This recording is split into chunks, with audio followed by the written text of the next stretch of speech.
All right, we're live for the second time. Tapping Birdie here with Pat Perry of Tour Junkie. We vamped for about 5 minutes. Your power went out, but I can't say that you didn't warn me of this situation. Technical difficulties, as I like to say, they follow me around, BK, and we got a big storm in the area, and it just totally my power. And I told you, I said it could happen. I even sent you pictures. I sent you diagrams and stuff. So you were on the wind finder. You were on the radar. You were making sure that it wasn't gonna happen, but it did. But we are all good. There's no issues. You were explaining that the power grid system to me. You live on an island.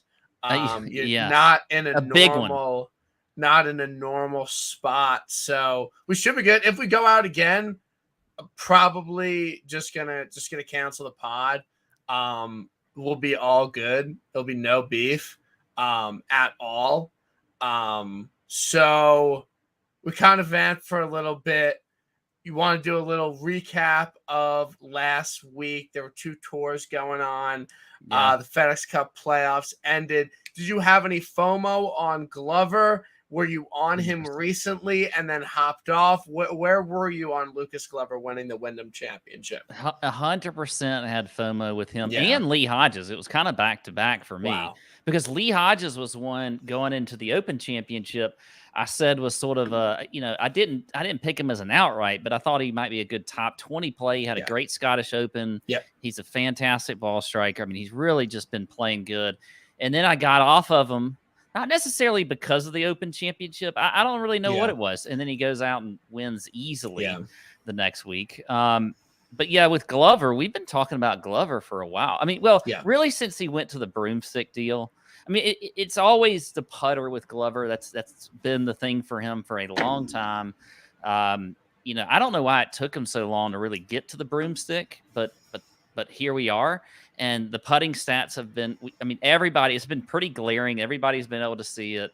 DB actually went kind of on a rant a little bit, about when he missed the cut the week prior. I guess that was at the 3M. There was only a couple holes, maybe one hole that really made a difference on him. I think he 3-putted from like 20 feet. Yeah. And that caused him to miss the cut. So, there was only and this is kind of the thing with golf. There's just a few little things that can cause, one player, he misses the cut, but then wins the next week, like Lucas Glover. We talked about that a little bit. And then what do? Neither of us have him on the betting card, right? No, really tough. I bet him I can't say I was on him before the John Deere. Not the John Deere, the Barbasol. Yeah. He was mispriced, had the Barbasol on DraftKings early, hopped on that, hit him first round leader. So that was nice. Got some Glover money. He came up short. He definitely should have been more in the mix on the back 9 of Sunday, but he couldn't really hold a lot of putts. And then I legitimately bet him at the 3M, not because I thought it was a perfect course fit, not because I really liked it for him, just because I was like, okay, I bet him last week. He's playing well. Have to see it through. Have to continue to bet him. But I never was like, oh, fuck Lucas Glover because he missed the cut at the 3M. I didn't give it any thought. It wasn't at top of mind. And I never even considered him this week for the win, which was a perfect event for him to win. Oh, just you can't get, I tweeted out, you can't get more Wyndham Championship than a Russell Henley and Lucas Glover battle. That is what the tournament was made for. So sucks to not be on Glover. But that is the game we play. We bet these cards every single week. We bet all these guys. And it's really tough to kind of tackle, okay, I need to put a full betting card together, but there's also these guys that have been riding that have been playing well. How long do I keep that going? It's a very tough thing to do. It is. When you're crafting your betting card, there's a lot that goes into it. For me, it's sort of it's numbers related in a lot of different ways. I like even numbers. Okay. Yeah. Okay. Listen, I don't like putting odd numbered guys on my betting card. I know that's weird, but that's just what I do. I also don't like to put a ton of players on there either. because I can't. I mean, we can't bet the whole field. So usually I keep it around like 6 players, maybe 8 for a major or something like that if I get a little crazy. But Glover just didn't make it. By the way, do you think Glover? I feel like Glover gets a little bit of a bad rap as a person because of what happened with his wife a few years ago at the Players Championship. Because Glover is a great dude. He really is. I mean, I've actually I don't know him well. I have been around him for a long time. Matter of fact, when I was in high school, there was a big golf tournament, a big high school tournament called the Southern Cross in Aiken, South Carolina, at Palmetto Golf Club. A lot of people may have heard of it. Great golf course. And I walked with him a few holes, and the dude flushed it back then. I mean, yes, if you play, like I played golf from a very young age, and I still suck. But when I saw him hit the golf ball in high school, that's when I was like, okay, well, I mean, I'm not going to ever be really that good at golf.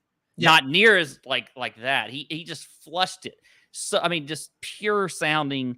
It was fantastic. But Glover is a good dude. And I feel like the whole episode with his wife at the Players just sort of jaded a lot of people's views of him because I just don't think it's very accurate. And I have to say, I'm actually pretty happy that I really didn't see much about it. I didn't see many jokes about it this week. Like, I'm glad it wasn't, because some people have these things in their lives where it follows them around forever. Yeah. And I'm just glad more people were like, oh, his family was there and his daughter was crying and it was a great scene and it seems like a good dude. I'm young, but do people know that this guy won a U.S. Open at Bethpage Black? Like, is he one of the most forgotten major winners of the past 15 years? Like, this guy won a U.S. Open. He qualified, not Monday qualified, but he qualified into a U.S. Open and won it at one of the hardest courses in America, in my backyard. So I always have a special connection to Lucas Glover because it's just like he has as many U.S. Opens as Dustin Johnson and Phil Mickelson combined. Like, I don't know if he gets enough credit.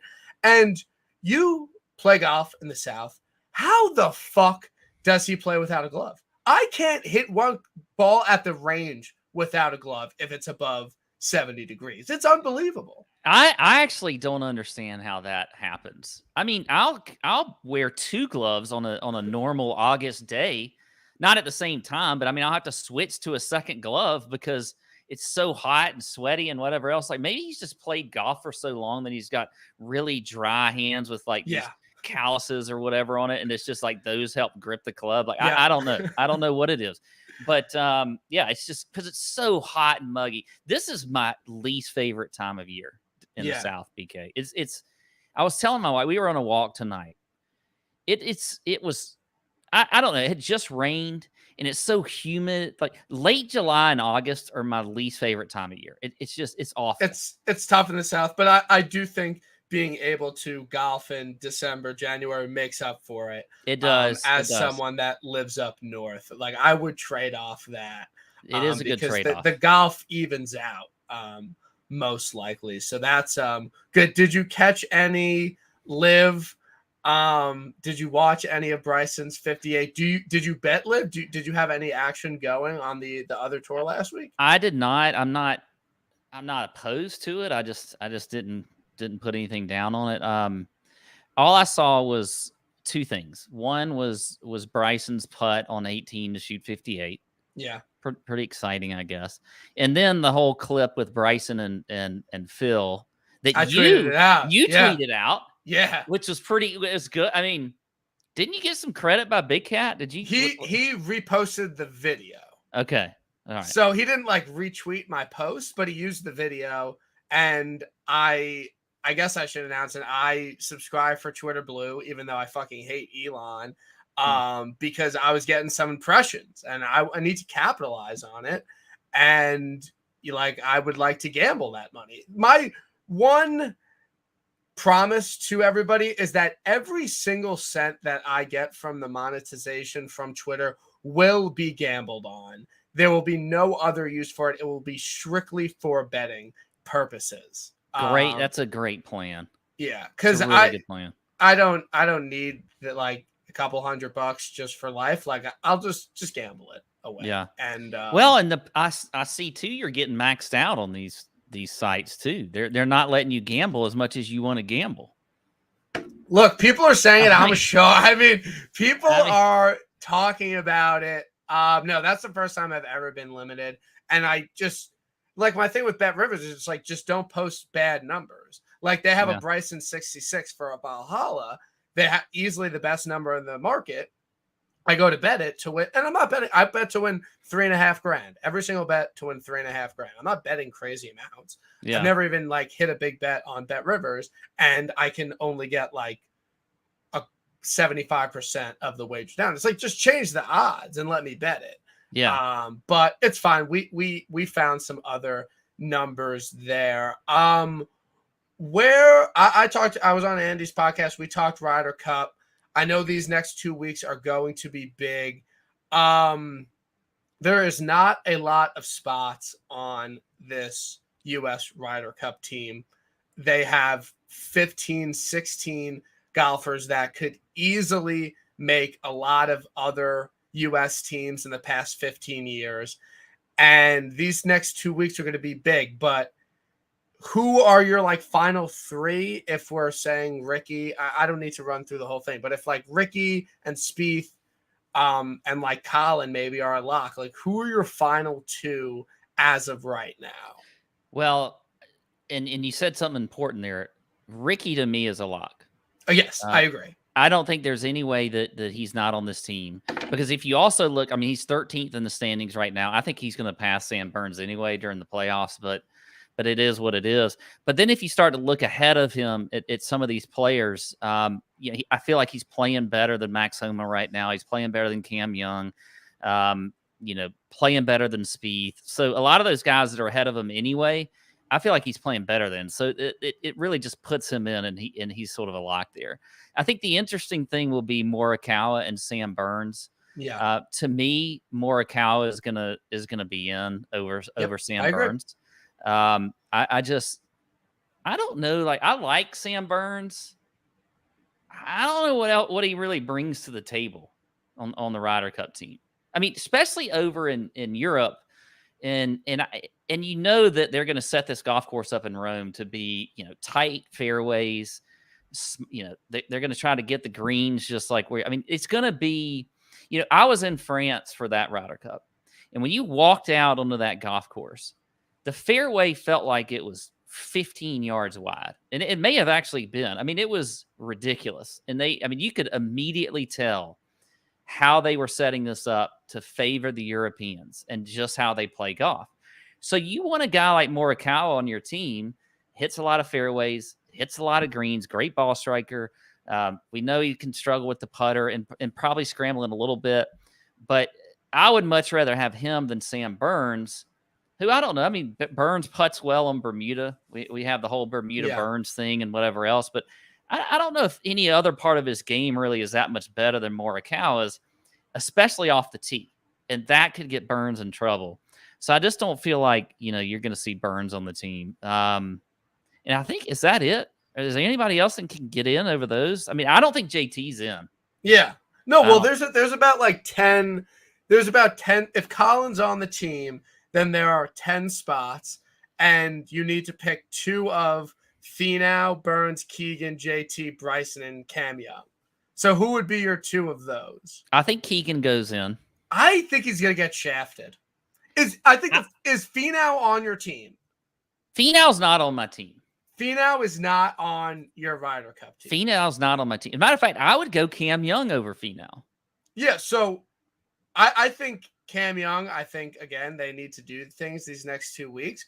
Gun to my head, I think it will be Young, Finau. I think Finau is going to get in. Why are you out on Finau? He's been on the last 4 American teams, and he's won 4 times in the past year. Well, I mean, if Finau's in, does that mean Keegan's out? I mean, you think Keegan? Yeah. I feel like Keegan's going to be on.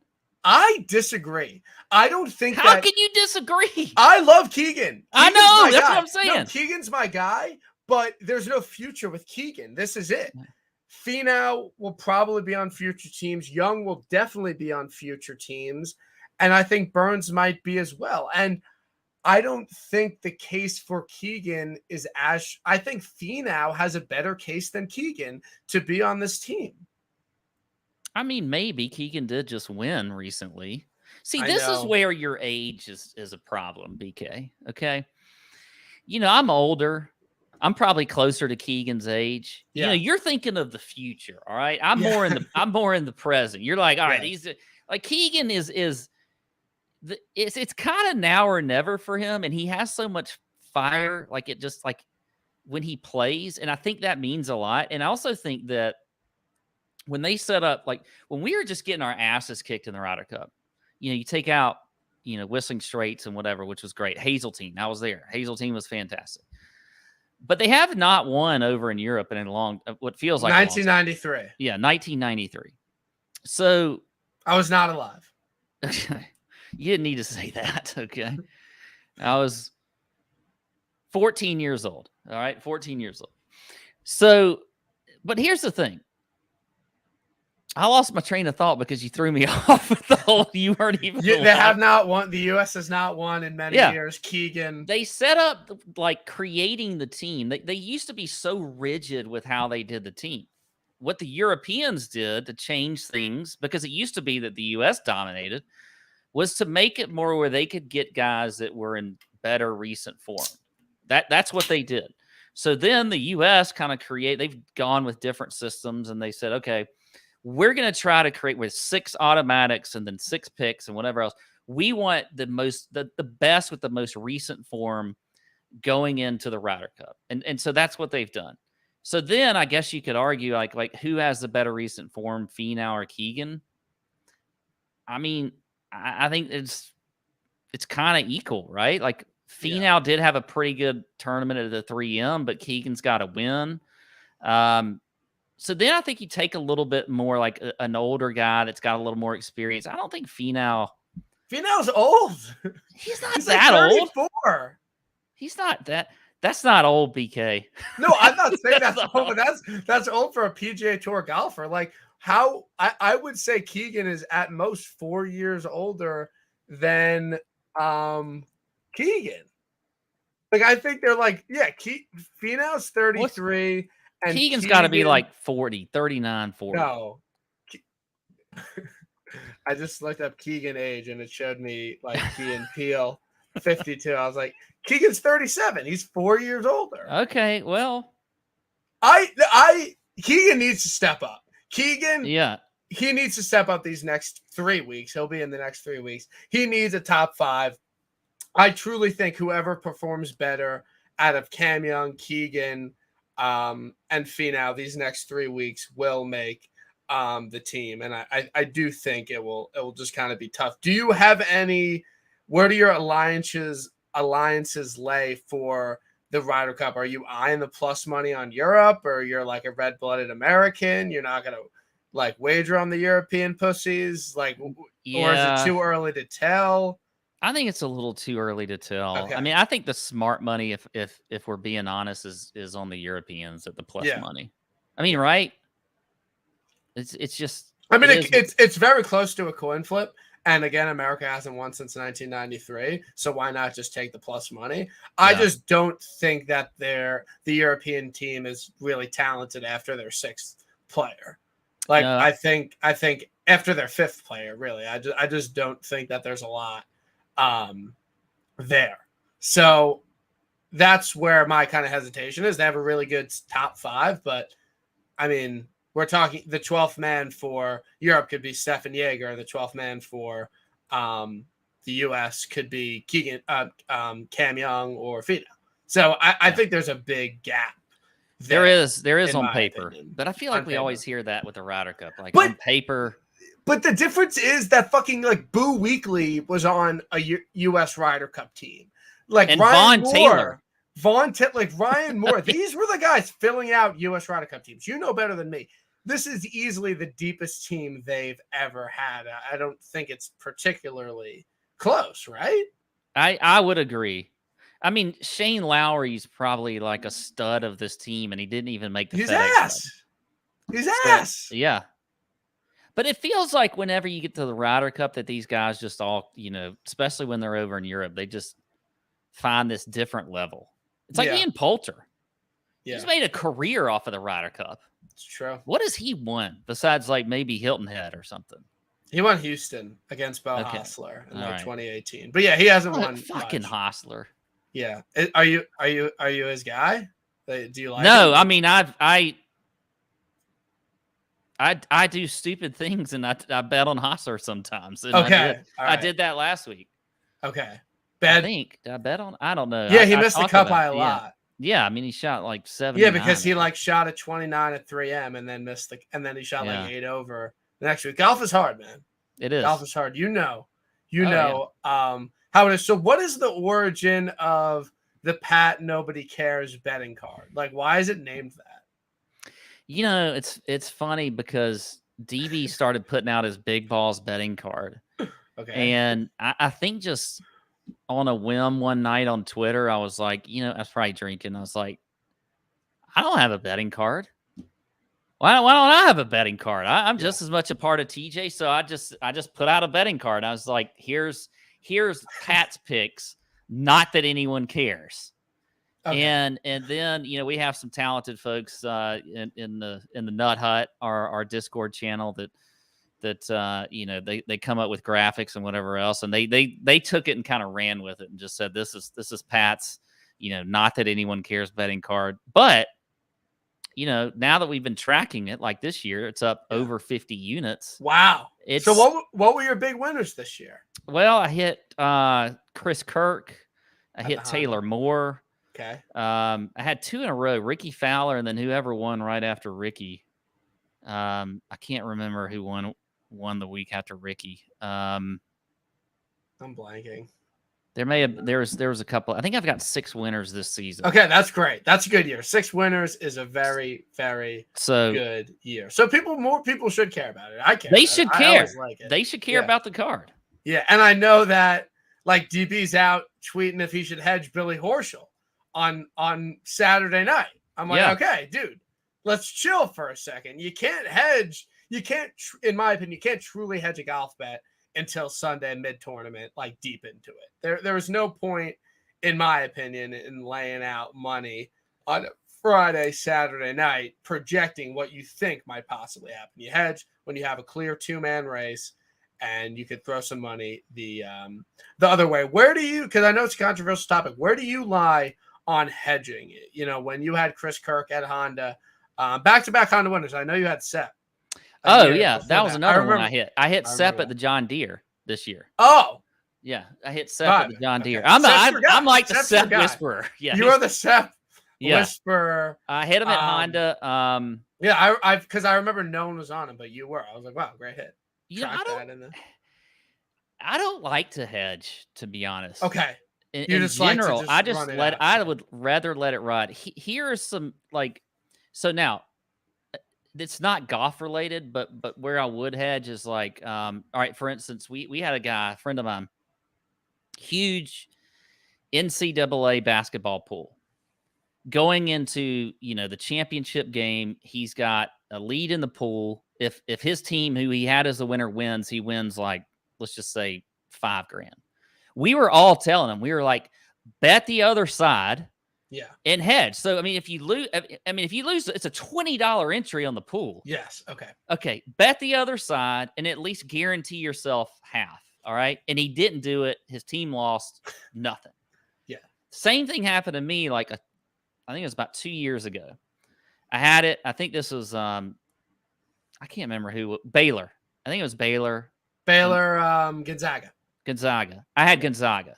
Yeah. Baylor wins. So I bet a shit ton on Baylor because I was going to win like $5,000 if I win the pool. But then I was like, all right, I'm going to bet at least a couple grand on Baylor. I think they were plus money. So I didn't even. Yeah, they were. And so I did it and I was happy. So that's a good hedge to me. Yeah. But in golf outright betting, I don't know. It just kind of depends. I think that hedging can be smart in a lot of ways, and probably most sharps would tell you that. But there's just something to be said for winning a good outright, not having anything cut into it. Yeah. I understand that. My thing about it is that if you bet betting outrights every week, you don't understand how improbable hitting a 40-1 bet actually is, because we think it's normal, but it's really an extremely tough thing to do. And people don't do it in other sports. So in my opinion, if you have someone in that position and it's a clear 2-man race, I hedge for like less than a quarter of what I would win. So if I bet like I bet every week to win like 3,500, I would hedge to win like 600, 750, like just around there, just to cover the week, just to walk away with nothing. And I think also, being a content creator, the thrill of Vic lapping it and getting the congratulations kind of eats away at that little hedge. And also, I don't like fucking tell people that I hedge. They don't know. I'm not like tweeting it out. Oh, I hedged a little bit on this. Like, I just do it in secret. Like, if someone asks me, I'll say, yeah, I hedged a little bit. Yeah. But I think in a clear 2-man race, I'm always just so nervous. I just throw a little bit the other way. Sometimes it's helped me. Sometimes it's hurt me. But I think I don't think there's any reason to say you should never hedge in a golf outright. People do this for fun. People want to make a little bit of money. Exactly. It's a harrowing process. Like, if you want to throw a little bit the other way, it's all good. You know what I did this week though? DB was, he's been struggling this year. Yeah. And so he had Billy Horschel going into Sunday. On the 7th, I think Glover was on the 17th hole Saturday. And I pull up a site and he's plus 280 to win. And I was like, I'm covering all my bets this week. I'm putting some money on Glover at plus 280. And, it worked out. And I wasn't trying to bet against DB. It was just, I was thinking. You just know ball. I mean, I was like, Glover has a chance to easily win this golf tournament. And, it wasn't an easy win, but well, I guess it kind of was, down the stretch. Yeah, so. I'm glad Henley won in Mayakoba, because that would have been really tough for his career and image if those were the last 2 times he was in contention. Yeah. And they were both out the Wyndham and he both gagged both away. But no, he gagged this year's Wyndham away, but it wasn't that egregious. Like, it wasn't that bad. But again, the drive on 17 was horrendous. Or was that on 18? I'm not sure. No, it was on 17. But yeah, that was just kind of tough scenes from Russ Henley, who I think is a great golfer. Yeah. But I'm glad he got the win at Mayakoba, because I do think that changed things for him. And again, like we said, happy for Lucas Glover. He's a good guy. But let's talk about the FedEx Cup playoffs. First leg, where do you stand on this new field, the 70-man field? And I have some thoughts on it, but it feels very juiceless. And I don't think people necessarily care about this week and next week. And it's just kind of a big flaw in the PGA Tour. But what are your thoughts on the new 70-man field? Do you like it? And what are your thoughts about the playoffs in general? Yeah, I mean, that's a big question, because I will say this. I did enjoy at the Wyndham the kind of bubble thing with JT, and then Adam Scott had he shot 63 on Sunday, and it was a good round there and all that kind of stuff. I enjoyed a little bit of the drama there. JT almost chips in on the 18th hole, and I know we're kind of trying to move on here to this week, but that kind of drama was okay. It does feel like now the air kind of starts to come out a little bit, right? And there are more reasons than just the golf. I mean, you got a pretty good field this week, but we got football starting, all kinds of other things that sort of it just happens to kind of fall at a bad time of year to get any synergy behind it. And I do agree. Like, I feel like these next 2 weeks, like I don't know how much I'll really, especially DFS. Like, I don't want any part of DFS. Like, I'll do some outrights and whatever else, but I really could give 2 craps about playing much DFS this week and next week and the week after. It's just not going to happen. But in general, I think it does feel like it drags out too long. I think there's too many events during the season. They gotta crown a champion of the season somehow. And I guess this is maybe the best way to do it. But I will say this is definitely when the wind starts to come out of our sails a little bit. I really do think it has. I think once the Open Championship ends, I think professional golf just takes a massive downturn. And I just agree. think the juice and what people care about and the excitement on Twitter and the excitement from my casual golf fans, like they just don't care. And I think that's a shame because I know my friend PGA Tap pointed it out. Like, the playoffs are when the most people care about football and basketball and baseball. A lot of people don't care about the MLB regular season, but they care about the playoffs. Whereas in golf, it's the complete opposite. And I'm not going to say the Honda Classic, but those events around there, like Waste Management, Genesis, like those are generally more exciting. And there's more interest than the 2 playoff events when there's no football going on, and there's football going on those events. So you're right. Yeah. I think I think once the Open ends, it's just like people just kind of take a step back and there's a lot less interest, which is fine. And I could kind of feel it. Like I'm chronically online. Like I could just kind of feel it on Twitter. Like these weeks. Like I don't think that there's that much excitement, even with the field, even with this halfway decent course. I just think that there's a little bit of a lacking there. But FedEx St. Jude, it's been a lot of different events, been a lot of different winners here. But Zal won, Answer won, JT won, Brooks won, JT. I just said JT, but Berger's won here, Harris English has won here. It's been a lot of different things, but again, a lot of people say like ball strikers course, you could be a really great iron player, but a poor putter and win here. A lot of water, small greens, Bermuda grass. Anything else that kind of sticks out to you about this course? Anything you're looking for in particular? Yeah, I think you kind of hit it on the head there. I mean, definitely a ball striker's golf course. When you're talking about that, you're meaning like, hitting fairways. This rough can be thick, it can be tough. Bermuda gets that way this time of year. Greens are small, so they're tough to hit. And then when you do miss those greens, you certainly have to scramble well around them. A lot of different types can win here. I mean, Rory has, I feel like, a pretty, kind of decent record here, but he has said that, you don't have to be a bomber on this golf course to win. So it's definitely one of those. And if you reeled off the winners there, I mean, you got guys that are pure ball strikers in there. Willie Z for one, Abe Answer, a Harris English, those type players.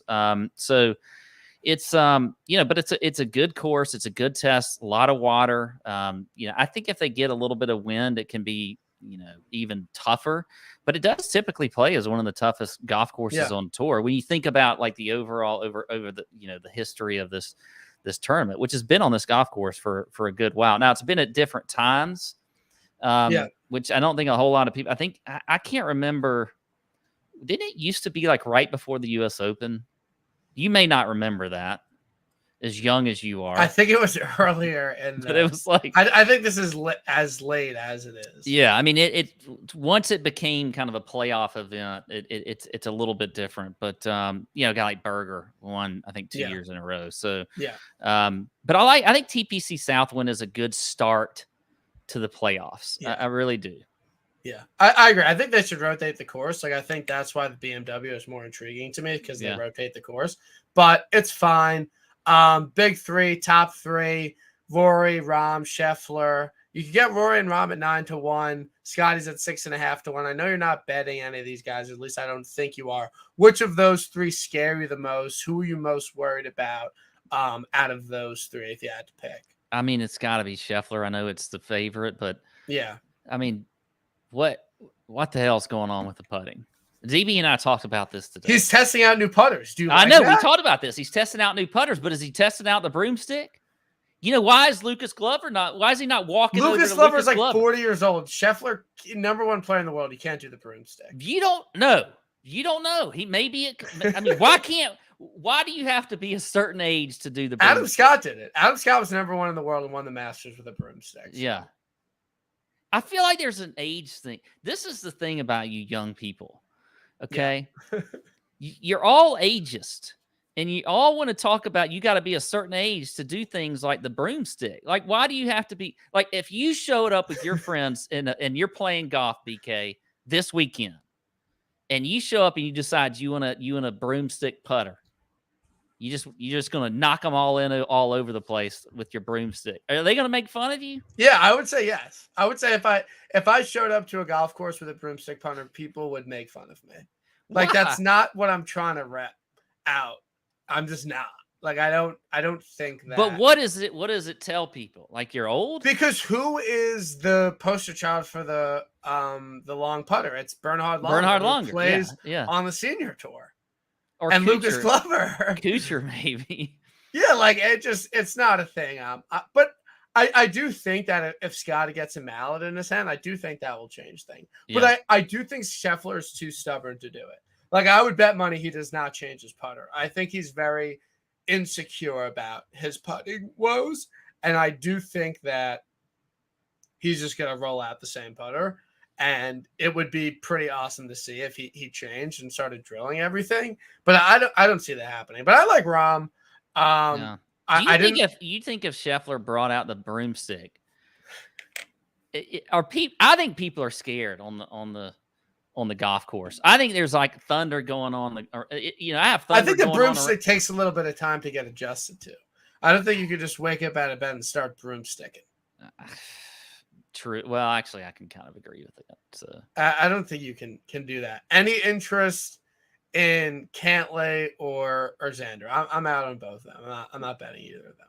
I'm out on both. Okay, I'm with you there for sure. So you bet Hovland. He's your lowest guy that you bet. What is the case for Hovland?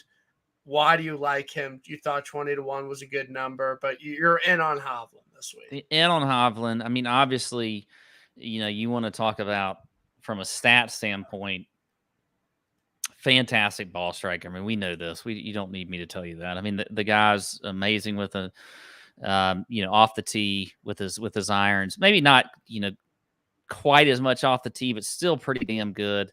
Putter is certainly an issue for sure in the scrambling, but the scrambling's gotten better for him this year. I just feel like that number is a really good number for Hovland. It's not like it's been that long since his win at the Memorial. Yeah. So Hovland was really like when I was looking at the odds on Sunday morning, I think I actually saw him as short as maybe 18-1. Now he sort of feels like he's settled out around 20-1. But it just felt good at 20-1. So okay. I'm a big fan of yeah, I like Hovland, and I've never thought of him as like a Bermuda guy. Again, we have these things, they're not based in reality, but shout out MM. He's actually played he's played well at API, he's played well at Sawgrass, he's played well at Concession, he's played well at Quail. Like I think he could do it on Bermuda. I just like him on bent greens, but again, they could not be based in reality, but he does have some success in this part of the country. I personally just feel like I missed the Memorial win. I should have been on him at Memorial, and I just wasn't. And now I keep chasing it, and it's not going to happen. So that's kind of my hesitation with him. But again, I'm sure it's a great spot for him. I haven't bet him, so I don't really know. I don't like Colin this week. There have been so many times this year where it's been a perfect spot for Colin. It's been a perfect get right spot for Colin. Accurate off the tee, great ball striker, great iron player. And he just hasn't shown up. He just hasn't shown up on courses that should be really good for him. And I think now we're getting on past 2 years since he's won. I know he's an immense talent, but just the way he's been playing this year and the way he's performed at courses that should be perfect for him, like I'm just out. I'm not a Colin guy. So I'm going to pass on Colin. I do have some. If I didn't think he was a fucking loser, I would probably bet Hatton. But I think he's a fucking loser, and I don't want to bet on him at 25-1. But again, someone that's just playing unbelievable this year and has success on Bermuda courses in the South, I think it's a good spot for him. But I genuinely just don't want to wager on money on him because I genuinely don't think he has it in him to win. I get that, and that's how we are with these outrights and who we like to play, whether it's fantasy or whatever. There's just some guys we just don't like to play, or And that's what we could do in golf. We could do that if we don't like a guy. I do like Hatton this week. You talked about his history on, like you look at, the Arnold Palmer at Bay Hill. I mean, he's won there, of course, with a lot of water, Bermuda, all that kind of stuff. So I think it is a good spot for him. I got him, I think, at 25-1. I feel like that was a pretty good number. I know he's as short as maybe 22-1 on some sites, but and I feel like Hatton's just. I'll do this also. I don't know if you do this sometimes too, but I will admit this. DP he'll say this too. Like there are a lot of times where I put out my card really late. And sometimes I just play guys because I don't see them on anybody else's card. Yeah. And I'm just like, all right, I don't want to be on like this. I don't want my card to look like everybody else's. So I may put a guy on there just because of that. And Hatton's one that I don't, so far I haven't seen him on a lot of cards. Now I did bet him early. I think people are over him. Yeah, they're kind of over him a little bit. After the Scottish. Yeah. I think people are just kind of. And his antics are a little. Yeah, the Scottish was tough. I mean, that was really tough to see. Tommy, I'm just no. You're more likely just going to be disappointed on Sunday than really be like, fuck, I really should have bet Tommy at the end of the tournament. But if you're betting Fleetwood this year, and I don't know what like the number should be, like if it's like if you've bet them twice or three times or what, but at some point you're married into it, and you have to just keep going with it. I feel like. I disagree because he's never shown he can win. Yeah, but what happens when he does? I know, but he's like in his 30s. Like, I think it's a little bit different than like Zhao last year. I think if you were on Zhao a lot last year, you kind of had to keep going because he hadn't really had the opportunity to. He's had the opportunity to win, but he didn't have an early win yet. At this point, I think there's a big enough sample size with Tommy Fleetwood to say that it's a minus EV bet to bet him at 30-1 because he just doesn't show up on Sundays. And I was on him at the Canadian. He lost in a playoff. That was his best opportunity to win a PGA Tour event, and he didn't win. I felt like that was a pretty good bet for me, and I think that might be as close as it gets. So if the guy's a 2-stroke lead on Sunday, do you feel confident? No, I'm not betting him at 30-1. I think he got his win. I don't see Ricky winning twice. I like him first-round leader. Ricky, first-round leader. He's been first-round leader once and T3 here. He always plays well in the first round. Ricky, first-round leader on the card. He's not going to win. What do you think about Spieth and Burns? A lot of my smart friends like Spieth. I never get the fucking guy right. And I don't really want to bet him. But, again, someone that's been good at API. He's had decent results here. Good at the Valspar. Been hitting the ball well. Yeah. I actually like both of them. I like Spieth and I like Burns. I wrote them up. We do an article for the PGA Tour. I wrote both of those guys up in there. And I kind of said about Spieth, I was like, look, if you're betting Spieth or you're playing him in DFS, you're just kind of along for the ride. It's a roller coaster. Maybe strap in, put a little extra restraint on. You don't know what's going to happen. He's probably going to hit a ball in the water and piss you off. But then he'll do something spectacular. And 40-1 feels pretty good if you can get that for Spieth. And then Burns has been coming around a little bit. Really hit or miss. I like Burns. I think I'm going to bet Burns. Yeah. I don't mind that bet at all. And we know he putts extremely well. He putts really good on any surface. Yeah. Like everybody, we kind of focus on Bermuda for him, but if you look at his stats, it's all of them, bent, everything. He's just a really good putter. So and Ryder Cup motivation. Yeah. Again, he needs to play well. He needs to play well. That's why he played the Wyndham last week. I'm going to bet him. I'm in on Burns. Again, I don't think he is the greatest player in the entire world, but I think the fact that he lost in a playoff here is a good course for him.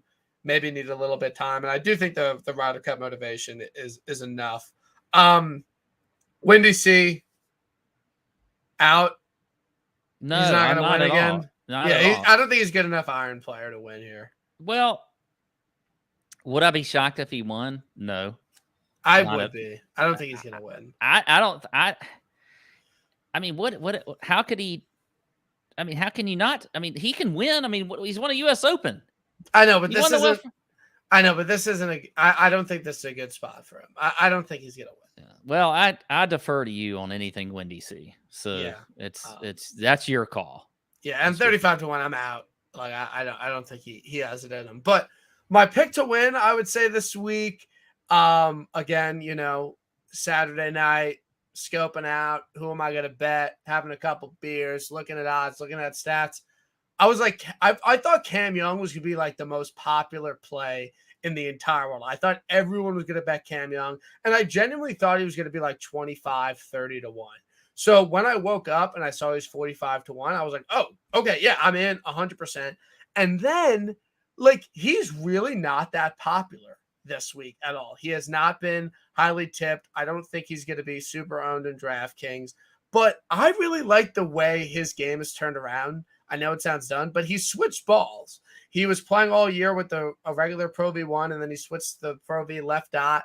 Has back-to-back top 10s at the John Deere and at the Open Championship. Gained like 12 strokes ball striking at the Open. Was just driving it so well. Iron was unbelievable all week. The guy can't putt. The guy cannot putt. Absolutely. He had his worst putting performance. Brutal watching him at the Open Championship. He had his worst putting performance of the season last year at this event. Gained like 9 strokes ball striking. So he hit the cover off the ball at this event last year. Couldn't putt. Whatever. Like, at 40-1, I'm fine with that. I'm not willing to take the gamble and be tilted all week at 25 or 30-1. But this another guy fighting for a Ryder Cup spot. I love Cam Young this week. I think it's very similar to a Will Zalatoris situation. Immaculate ball striker, hadn't won yet. And he goes to a spot that he's played decent at. So Cam Young, I love him this week. I really do think he's going to win and play himself onto the Ryder Cup team. Yeah, I don't mind it. I mean, sometimes even just a little ball change in golf is going to could be a difference. What ball do you play? I play the Pro V1, just the regular, okay, not the X, just the regular Pro. What's your handicap? I'm a 12. You're 12. Okay. Yeah. All right. I should be way better. I've played golf way too long to be a 12. So if you go out on your home course regular end, what is your over under? Like 88, 87? No, I usually try to put it around like 86. Okay. But if you look at my scores, it's uncanny. We use this leaderboard app thing. And you can, I mean, literally like 87 and 88 is like all I ever shoot. Okay. It's the same thing like every time. Do you like get lessons, or you're like trying to elevate? I did this. I've done it this year. Have you ever broken 80? Yes, I have actually. Okay, how many times? 74 is my best score. Wow. And that was in college. That was on the University of Georgia golf course. Wow. Since college, 76. Congratulations, by the way. Thank you. Well, yeah, it's been a good couple of years for us. But 76 is my best score since college at Augusta Country Club. Okay. Other than that, though, it's, my goal is to go back to breaking 80. I'd like to be able to break 80 again. So that, like, when you go out, that would be an amazing round. That would be a career round. That would be a great round, but it's still doable in my mind. It was close. I shot 81 the other, like, a couple weeks ago. So it's not like, I mean, an 81 is not that far off. Couple putts here and there. Yeah. Was the ball striking on, or were you putting it great? The putting was good. My scrambling's always been good, and the reason for that is because I hit a lot of fairways, but I miss a lot of damn greens. Same, dude. I'm a horrible iron player. I'm terrible. I hit everything off the toe. One of the famous, well, not famous, but one of the things John Tillery, who is a coach for Kiz and some other Sepp Straka, your friend, buddies of ours. I've been into Flex. Yeah, I mean, yeah, whatever. But we did some content with him a few years ago. I think it was like right after COVID, it might like 2021. Anyway, he's at Cuskawilla up in Lake Oconee in Georgia, just south of Atlanta. And DB and I did some stuff there. And of course, I'm hitting everything off the toe with my irons. And John Tillery goes, Pat, if the titties were on the toe, you would be a fantastic ball striker. And basically he was just saying, like, I hit everything off the toe with my irons. And I do. I mean, I really do. Everything is off the toe. And so that's probably, that's a problem. But I have a great short game. And it's because I miss so many damn greens, Okay. That's so good driver, good chipper, good putt, a lot of fairways, terrible iron player. What clubs are you hitting? What is your driver and irons? I got the everything's tailor-made except for well, even my putter's tailor-made except for my wedges. They're all Vokies, but tailor-made M3 irons, and then I have the what's the driver? I have the Stealth 3 wood. What was the one before the Stealth? Sim 2? I have the Sim 2 driver. Sim 2, yeah. I'm a ping guy. I like my ping woods, my ping driver, ping hybrid, and 3 wood. I have my Callaway irons. They're good, but I'm just a horrible iron player. But I don't know if I doubt you saw my tweet. So I have a bunch of friends, Massapequa, whatever, where I grew up, and some of them are just getting into golf recently. Like, this is the summer, they're catching the bug, first time playing, going out on the 9-hole course. And one of my good friends, shout out Frank Rizzo, been a lifelong friend since. What a great name, Frank Rizzo. Yeah, it's a great name. He's a good kid, one of my best friends, and he's getting into golf. Always been kind of athletic, but never just kind of good at everything. And we've played golf a bunch. And he's played 9 holes a lot. I introduced him to Beth Page. I'm like, you go early, you plays 18 for the first time, shoots 103. And then we're not doing anything Saturday. I'm like, dude, let's go to Beth Page. We'll go early, get a time. We'll go play yellow. Very easy course. We go out there and he's like, Brian, like, I need you to caddy for me. Like, I need you to help me out. I need you to just help me out. Ride in the car, playing on the same team. And I'm telling him what club to hit into greens. I kind of get his yardage down. I'm reading all his putts for him. And after 7 holes, I wasn't playing too well. And I'm like, yo, he might beat me today. Like, he might, I need to start playing well because he's going to beat me. And he just kept making pars, kept making bogeys, kept the big numbers out of play. And he's like, what did I shoot after? And I'm like, I don't know. Just play. Don't worry about a score in your head. Just play. You're playing well. I knew he was playing well. We walk off the 18th green, and he shot an 87. Second time playing 18 holes. It was so depressing for me to witness that. Like, I was happy for him because I helped him out, and I didn't play well, so it wasn't like he beat me with a 95 or something. 80. I've broken 95 times in my life. I've been playing golf for 4 or 5 years. I would have been ecstatic with an 87 that day. I don't know if he's going to keep it going. I don't know if this was just a random day, but I truly believe that he could continue to do it. But isn't that crazy? Second time playing 18 holes, shoots an 87. It's those damn athletes, It pisses me off, though. I had a buddy in college, good friend, baseball player in high school, really good baseball player. We had a class at the University of Georgia that was a golf class because you could have an elective. Yeah. They had bowling, and you could take golf, and all you did was just hit range balls. Well, he took golf, and it was actually to learn golf. He had never played golf before. Baseball player. The damn dude was a scratch almost by the time we got out of college. And I've been playing since I was 8 years old. That kind of stuff just it ticks me off. But golf, it is what it is. It's like out on tour. You just never know. People just kind of pick it up, and they're not. I will say this. I was listening to your show last week. Good show, by the way. Appreciate it. I don't understand why you don't drink when you play golf. I can't. I play so bad. It's good. It's a good thing. I'm glad you do that. But I have to kind of get. So DB and I talk about this when we play in the member guest. I have to sort of get my levels right on the golf course. If I start off and I'm just a little too anxious when I start off, and so I need to get my levels right. Now, you can't go overboard. That's my problem. That's the problem. You can't go overboard. I love to drink, and I'm a responsible drinker, but I like to drink, and I don't like having 1, 2 beers. I like having multiple. So it's tough for me to just, if I'm just gonna have 1 or 2, I'd just be like, there's no point at all. And if I have 1 or 2, I'm just gonna keep drinking. I'm gonna play like shit. So it's just, I drink a lot. So those 4 hours when I play once a week, I'm fine just taking a back seat to it and not playing. So that's kind of where I am. And I've done a lot of research on it, and it just doesn't work for me. I actually, because I drove it horribly when I played last, and usually I'm a really good driver.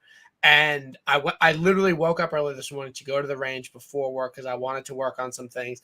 I'm doing all this stuff. I want to let everyone know I figured it out. I'm good again with the driver.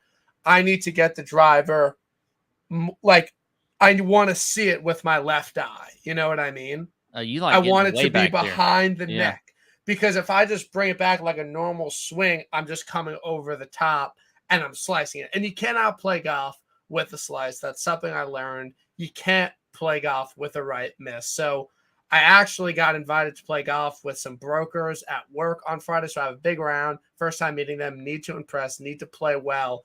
But if the driver's fixed, I can shoot 92 to 88. But if I don't drive it well, I just have no chance on the golf course. I hear you. For me on the course, the drinks don't really come into play as much on the full swings. Yeah, it's the putter.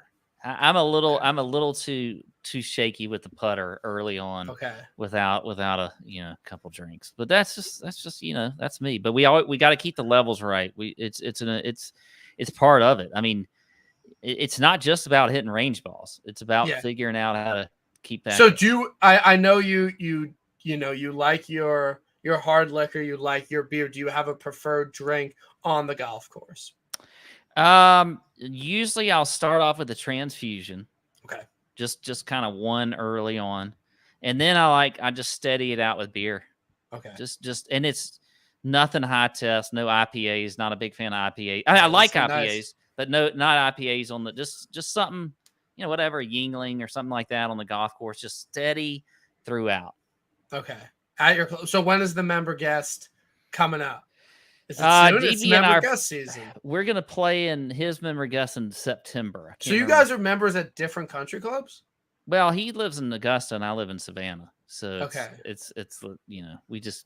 I've flown into Savannah a million times. My friend has a house in Hilton Head, in Palmetto Dunes. Have you played any of those courses?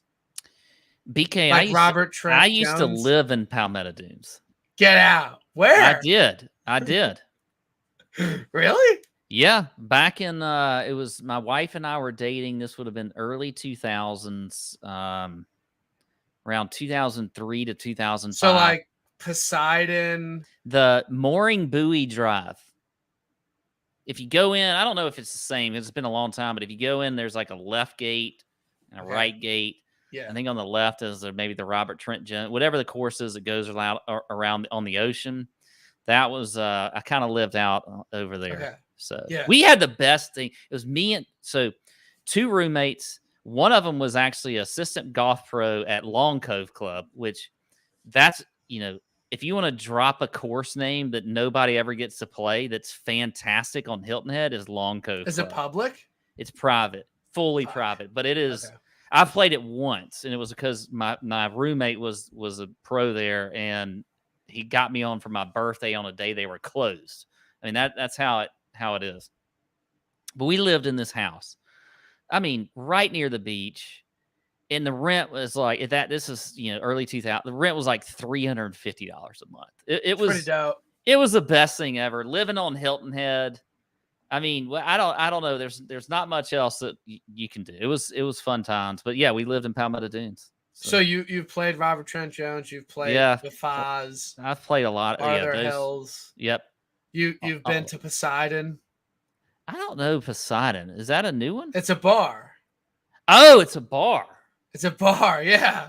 Is it in Palmetto Dunes? Yeah, it's like across the it's 2 levels. It's seafood. There's like dueling pianos there. I don't. There's what no about way. what about like the Bermuda Triangle, like Riley's? Have you been to Riley's? Yes. Then and now I feel like we didn't name it the Bermuda Triangle, but that's what we called The it. Bermuda Triangle. The It's Bermuda Triangle. I know, but it's called. I know. I get you. I get you. What you're saying. Yeah. But I've been there. I've spent a bunch of nights there. Riley's. There used to be a dance club in Hot Mamas. I don't know if There's a place called Hot Mamas there. Yeah.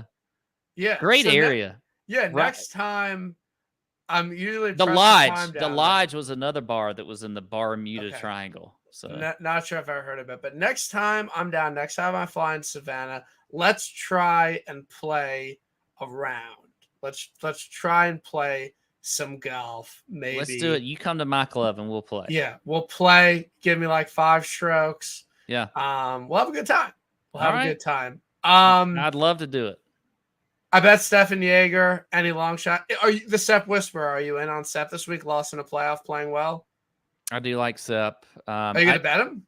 I don't know. He's shortened so much. I mean, he was when I first looked at him, he was around like 70-1, and now he's 55-1. I don't think he's gonna win. I just don't feel the win. I think Cam Davis to me is a good play around 80-1. I like get him at 90. I like what I've seen from Cam Davis. So I think he might be the longest I'm looking as far as odds are concerned. Okay. Well, Pat, I appreciate you coming on. It was a great show. We'll have to do this again. Looking forward to maybe some golf in our future. And I wish you the best of luck in your best this week, the member guests you have coming up, and any other endeavors you got going on. But it was a great show, and I appreciate you coming on. Appreciate you, BK. It was fun to be on. All right. Long time coming. All right. We'll see everyone next week. BMW. Don't know who the guest is, but we'll see.